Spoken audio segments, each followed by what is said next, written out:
여러분, 제가 이 말씀을 드려볼게요. 조국과 이재명이 헌법과 법률을 마음대로 바꿀 수 있는 상황이 되면 어떤 일이 일어날지 한번 같이 생각해봅시다. 여러분, 이재명 대표는 감옥 가게 될 가능성이 대단히 높잖아요. 누가 봐도 그렇게 생각할걸요? 그런데 우리는 그렇게 생각하죠. 아, 그러니까 이 사람은 감옥 갈 거야. 이 사람은 다음에 대통령 될 수는 없어. 이렇게 생각하시죠? 헌법을 바꿔서 국회에서 사면권을 만들어볼 수 있어요. 코미디 같은 얘기지만 못할 게 뭐 있습니까? 지금 조국 대표가 나서고 이재명 대표가 자기 범죄에 대해서 하는 말들을 보세요. 김준혁이나 양문석에 대해서 우리 국민들의 생각을 무시하는 걸 보십시오. 뭐든 할 수 있습니다. 이재명 같은 사람과 조국 같은 사람, 김준혁 같은 사람, 양문석 같은 사람, 박은정 같은 사람이 마구잡이로 모든 법을 만들 수 있다고 생각해 보세요. 거부권도 통하지 않아요. 왜냐하면 3분의 2거든요. 200석이 되면 거부권도 통하지 않습니다. 그냥 가는 거예요. 그 무시무시한 세상을 맞이할 준비가 되어 있으십니까? 막을 방법이 없습니다. 막을 방법이 지금 있습니다. 4월 10일에 나가주세요. 막을 수 있는 유일한 방법입니다. 그거 외에 다른 방법이 없습니다. 맞습니다. 더불어민주당이 지난 4년간 악몽 같지 않았습니까? 그런데 그 악몽 같은 더불어민주당은 정말 순한 맛입니다. 저 사람들이 나라를 망치는 것을 막을 수 있는 최소한의 힘을 주십시오.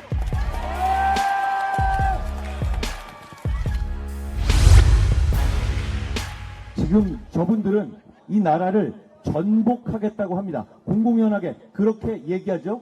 과거 같으면 탄핵이란 말 무서워서 잘 안 썼습니다. 그렇지만 그런 거 이제 신경 안 씁니다. 전복하겠다는 의사를 숨기지 않습니다. 여러분, 정부가 전복되고 혼란의 상황이 오기를 바라십니까? 아니요. 여러분이 정부에 대해서 회초리를 들고 싶은 분이 계실지 계시는 분들이 있을 텐데요. 그게 정부를 전복하겠다는 겁니까? 정부를 비판하는 것이 정부를 무정부 상태로 만들고 대한민국을 혼란에 빠지게 하겠다는 말씀이세요? 아닙니다. 저들이 그렇게 이용하려 합니다. 그겁니까 정말? 아닙니다. 이 나라의 진전을, 이 나라가 지금까지 여기까지 오게 된 발전과 정신적인 성취, 제도적인 성취를 저들이 무너뜨리고 있습니다.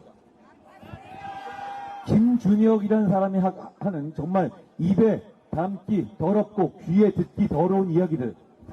여러분, 이거 새로운 얘기가 아닙니다. 여기 좀 나이 지긋하신 여성분도 계시고 나이 지긋하신 분도 계신데 한 10몇 년 전, 20년 전만 하더라도 직장내나 이 사회생활 할 때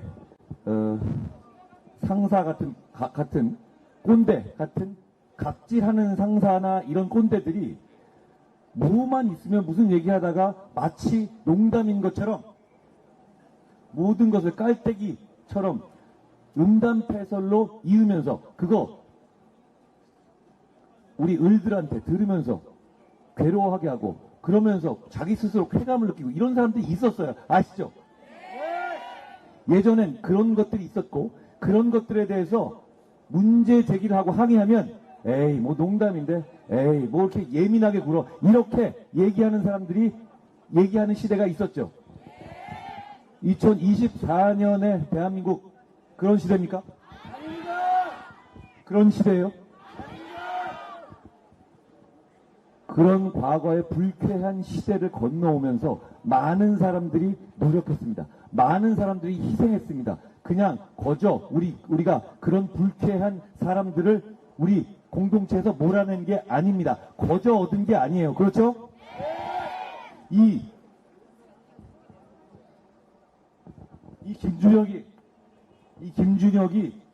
김준혁이란 분이 하시는 말은 그런 겁니다. 공개적으로 하는 거예요.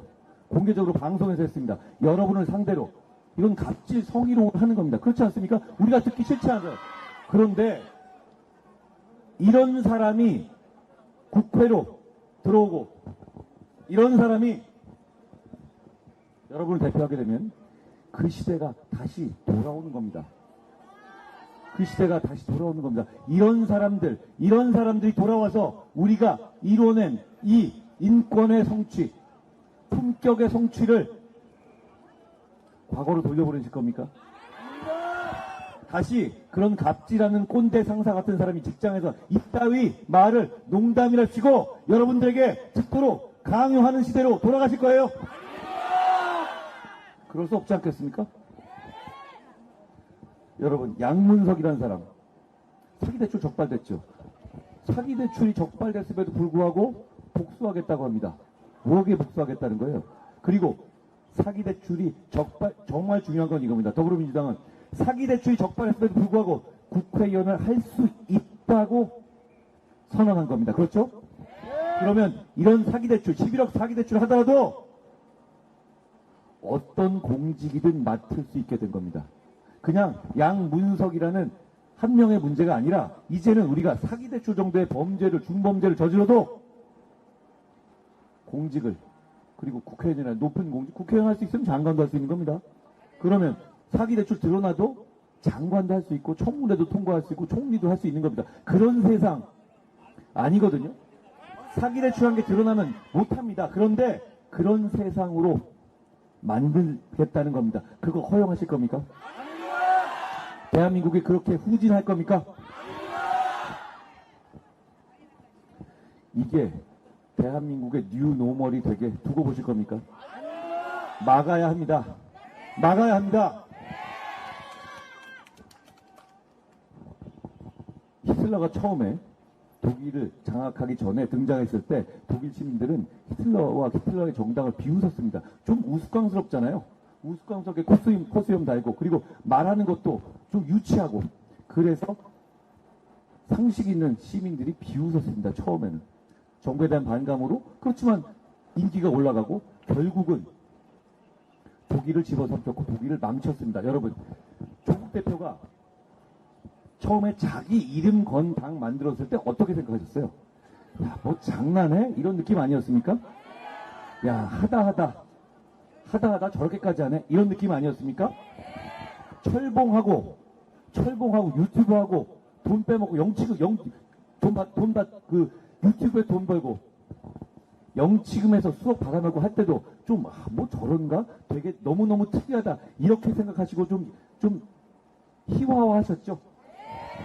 그런데 이 사람이 지금 지지율을 받고 우리를 지배하겠다고 나서는 거예요.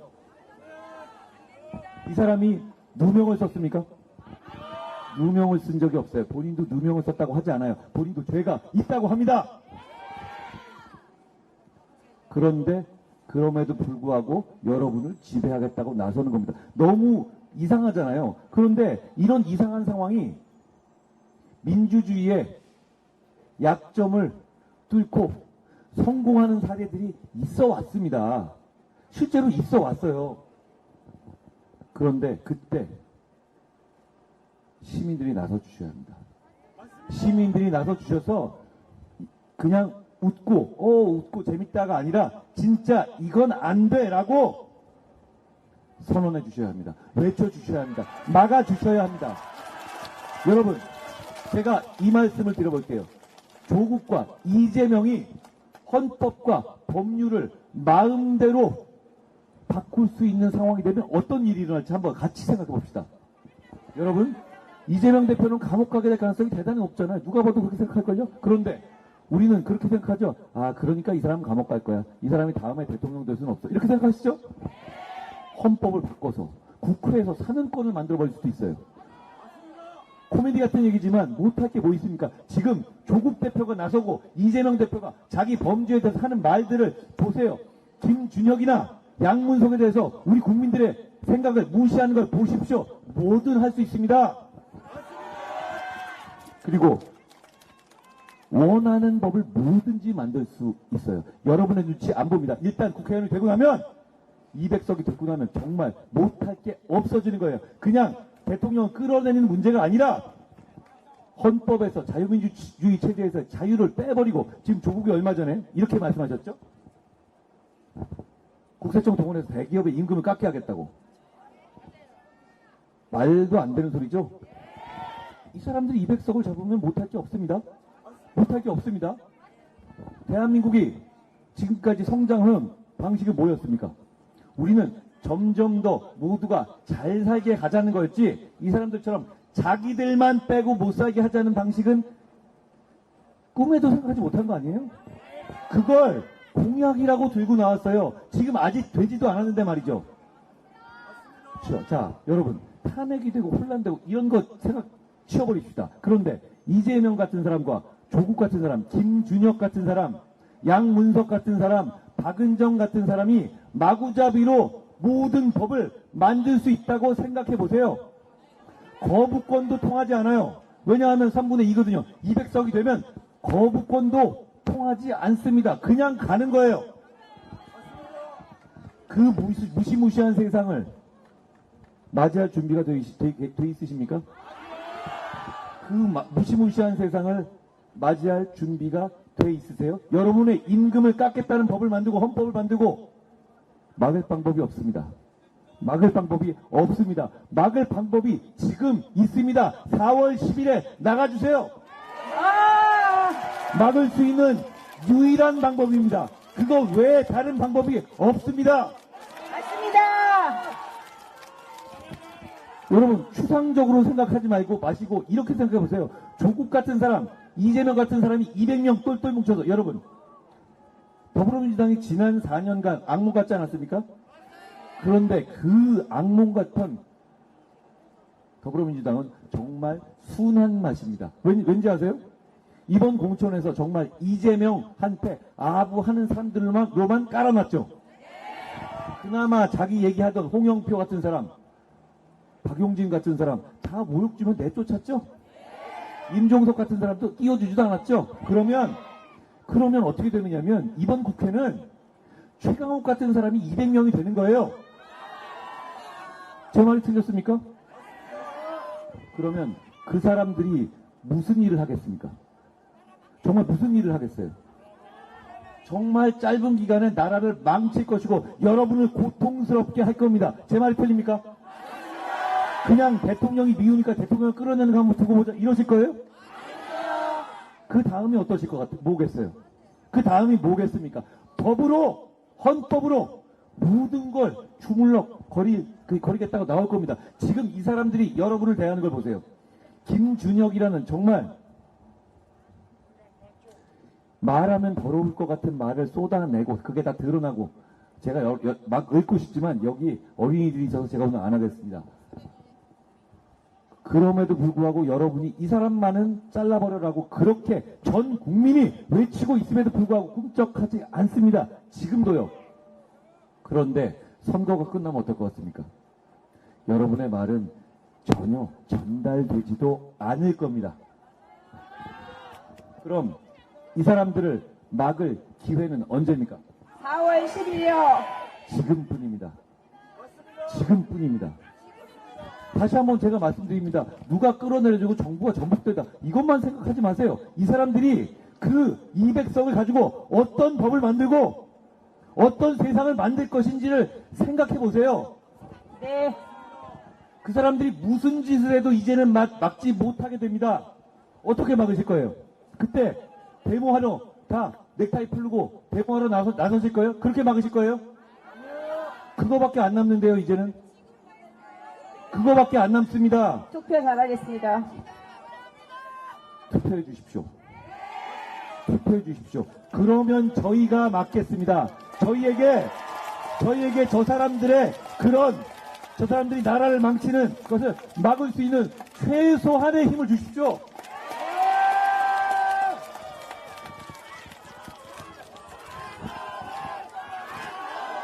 여러분, 대한민국이 여기까지 오는데 정말 많은 사람들이 피를 흘리고 땀을 흘리셨습니다. 대한민국이 이렇게 발전되기까지도 힘들었죠. 그리고 그것뿐이 아닙니다. 제가 아까 말씀드렸다시피 대한민국의 성평등이나 대한민국의 성희롱에 대한 인식 바뀔 때 얼마나 많은 사람들이 희생했습니까? 얼마나 많은 사람들이 따돌림 당하면서 만들어진 결과 아닙니까? 여러분, 이렇게 상상해 봐주세요. 김준혁 같이 말하는 사람들이 여러분의 직장에 있다고 생각해 보세요. 공개적인 자리에서 그렇게 얘기합니다. 어떻게 될 것 같습니까? 당장 그 사람은 짐 싸야 되지 않습니까? 공무원 사회에서, 예를 들어서 술자리에서라도 공개적인 안 돼. 말씀하신 것처럼 무슨 뭐가 사이즈가 어떻고 이런 얘기를 했다고 치세요. 그러면 그리고 그 얘기를 여러분에게, 여러분의 자녀들에게, 우리의 동료들에게, 여성들에게 강제로 듣게 했다고 생각해 보세요. 그거 어떻게 할 것 같습니까? 저 법무부 장관이었잖아요. 제가 자신합니다. 그 사람 잘립니다. 대한민국의 지금의 기준은 그런 사람들은 정상적인 사회생활에서 축출됩니다. 그게 여러분께서 만든 지금의 대한민국입니다.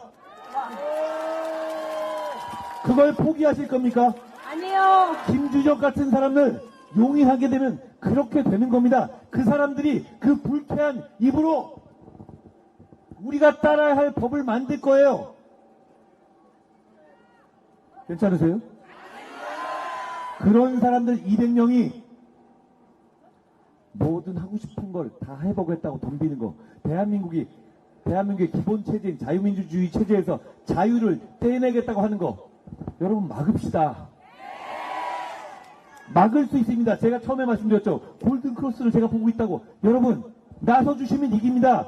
대한민국 국민들이 그렇게 만만한 사람들이 아니잖아요. 천안의 발전은, 저는 천안을 오래전부터 봐왔지만 천안의 발전은 놀랍습니다. 아름답습니다. 천안에서 나서주십시오. 천안에서 시작해 주십시오. 네. 천안에서 그 사람들에게 그건 아니다라고 분명히 말씀해 주십시오. 저희가 여러분의 맨 앞에서 서서 여러분의 맨 앞에서 싸울 수 있게 해주십시오. 우리가 5년, 10년 정말 역사를 살다 보면 우린 역사 속에 살지 않습니까? 역사 속에 사는 사람들은 우리가 사는 역사의 이 장면이 얼마나 중요한지를 그 시기에는 되게 모르고 넘어갈 수도 있습니다. 많은 역사의 중요한 장면들이 그랬던 것 같아요. 여러분, 제가 단언코 말씀드립니다. 여러분, 정말 중요한 대한민국의 역사적 장면의 주인공으로 서 계신 겁니다. 여러분의 선택입니다. 여러분의 선택이 대한민국의 미래와 우리 자식들의 미래를 결정할 겁니다. 여러분, 5년, 10년, 30년, 40년, 50년 뒤에, 그때 제가 있을지 모르겠습니다만 50년 뒤에 이 시기를 회고할 때 우리가 그때 조금 더 잘할 걸, 그때 우리가 힘내지 못해서 나라가 망했구나, 이런 한탄하고 싶으세요? 그때 우리가 정말 나라를 구했구나라는 칭찬을 우리 여기 모든 사람들이 서로에게 할 수 있게 되기를 바랍니다. 여러분 투표장으로 가주십시오. 그러면 막을 수 있습니다. 고맙습니다. 맞습니다. 한동훈. 네, 여러분 힘찬 박수 보내주십시오. 4월 10일 여러분의 선택은 국민의힘 기호1번 신범철, 이정만, 이창수입니다. 이 연단 밑에서 여러분 정리하시고 사진 촬영을 할 것입니다. 네, 한동훈 위원장 모시고 여기서 아래